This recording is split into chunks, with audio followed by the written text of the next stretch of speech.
जी बच्चों, तो अब हम पढ़ने वाले हैं classification of amalgam on the basis of physical property.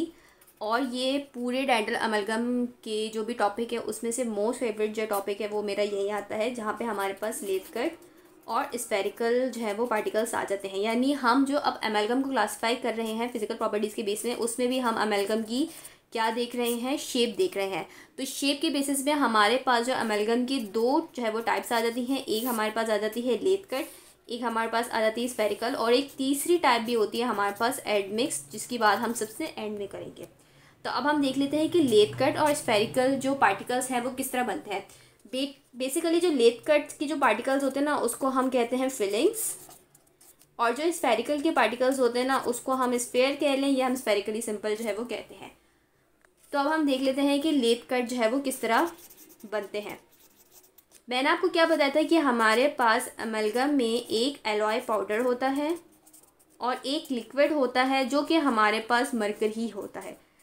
तो हम जो बात कर रहे हैं शेप की बेसिस पे, तो वो पार्टिकल्स हैं किसके, पाउडर के, कि जो हमारे अंदर पाउडर के अंदर जो पार्टिकल्स होंगे वो किस शेप के होंगे। तो जो भी बात करेंगे वो एलॉय पाउडर से रिलेटेड होगी, सही है। तो पहले हम बात कर लेते हैं कि फिलिंग्स कैसे बनती हैं पाउडर के अंदर। तो चूँकि हमने कॉम्पोजिशन में पढ़ा है कि हमारे पास सिल्वर, टिन और कॉपर को भी ले लें, तो ये एलॉय पाउडर में हमारे पास तीन जो है वो सबसे ज़्यादा शामिल होते हैं। चूँकि अब ज़्यादा करंट हमारे पास कॉपर वाले चल रहे तो हम इसी की बात करेंगे। तो सबसे पहले क्या होता है कि इन सब चीज़ों को मेल्ट किया जाता है। ऑब्वियस सी बात है, हमें इन सब के बीच में बॉन्ड बनाना है, इन सबको पाउडर में कन्वर्ट करना है। तो ये सब हमारे पास सॉलिड फॉर्म में होंगे, तो हमें इनको मेल्ट करके पहले एक लेवल पे लाना है, यानी इन सबको मिलाना है एक तरीके से, आप ये समझ लें। तो यहाँ पे हमारे पास आ गया सिल्वर, टिन, कॉपर। अब हम इसको हीट दे रहे हैं और हीट दे के हमने इसको मेल्ट कर दिया। तो ये हमारे पास जो है जितने भी मेटल जो सॉलिड फॉर्म में थे वो सब क्या हो गए, मेल्ट हो गए। अब ये जो मोल्टेन फॉर्म है ना इसको हम किसी भी मोल्ड में डाल देंगे, ठीक है। फर्स्ट करें, ये हमारे पास है मोल्ड, और ये जो सारा हमारे पास था ये हमने इसके अंदर डाल दिया और इसको कूल डाउन किया। जब इसको कूल डाउन हमने किया तो ये भी हमारे पास एक सॉलिड फॉर्म में आ गया। अब ये भी एक मेटल है सॉलिड फॉर्म में, लेकिन ये जो तीन अलग अलग मेटल थे ये उन सब का मिक्सचर है।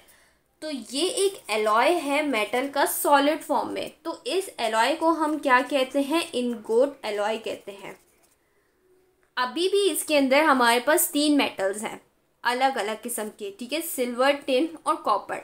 तो सिल्वर, टिन और कॉपर तीनों इसके अंदर हैं, सॉलिड फॉर्म में ही हैं। तो अब हम इसको क्या करेंगे, इसको हम और हीट देंगे ताकि इनके अंदर की जो पार्टिकल्स हैं वो होमोजेनाइज्ड हो जाए, ठीक है। इनका जो स्ट्रक्चर है वो बिल्कुल सेम हो जाए। आपको पता है ना होमोजेनस स्ट्रक्चर किसे कहते हैं, जो ऑल सेम होते हैं। तो हम इस इनगोट एलॉय को और हीट इसलिए दे रहे हैं ताकि इसके अंदर जो भी स्ट्रक्चर है वो बिल्कुल होमोजेनाइज्ड हो जाए। अब फर्स्ट करें, चले मैं एक एग्जांपल लेती हूँ कि अगर ये क्रिस्टल फॉर्म में इन सब के अंदर बॉन्डिंग हुई भी है, तो कहीं भी अगर टेढ़े मेढ़े बॉन्ड्स बने हुए हैं तो वो सब बिल्कुल क्या हो जाए, होमोजेनाइज्ड हो जाए, एक जैसे हो जाए, और ये बहुत अच्छा एलॉय बन जाए। तो अब ये हमारे पास क्या होगा, ये हमारे पास हो गया होमोजेनाइज्ड इनगोट एलॉय। अब इस होमोजेनाइज्ड इनगोट एलॉय को हम एक मशीन में डालते हैं, जो हमारे पास क्या होती है, मिलिंग मशीन होती है।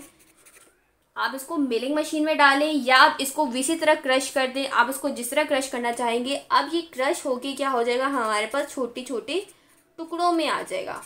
तो जब ये हमारे पास छोटे छोटे टुकड़ों में आ जाता है तो इसको हम क्या कहते हैं, फिलिंग्स। और इसको हम इतना क्रश करते हैं कि ये हमारे पास छोटे छोटे पाउडर्स के ज़र्रे बन जाए। तो ये वाला जो हमारे पास एलॉय का शेप होता है, ये एलॉय होता है पाउडर, इसको हम क्या कहते हैं, लेथ कट एलॉय।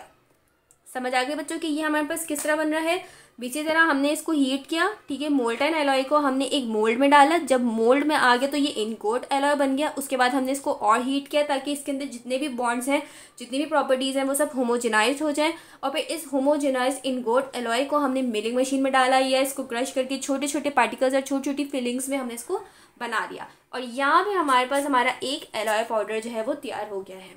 अब इसमें भी दो टाइप्स आ जाती हैं। दो टाइप्स में कैसे आएंगे कि या तो आपने बहुत छोटे छोटे पार्टिकल्स किए हुए हो, बहुत फाइन पार्टिकल्स किए हुए हो, तो उसको हम क्या कहेंगे, उसको हम कहते हैं फाइन ग्रेन्स। ठीक है, अगर मोटे मोटे बिल्कुल जो रफ से पार्टिकल्स होंगे तो उसको हम कहते हैं कोर्स ग्रेन्स। ठीक है, तो ये इसकी दो टाइप आ जाती है, एक हमारे पास फाइन ग्रेन आ जाता है और एक हमारे पास कोर्सर ग्रेन आ जाता है।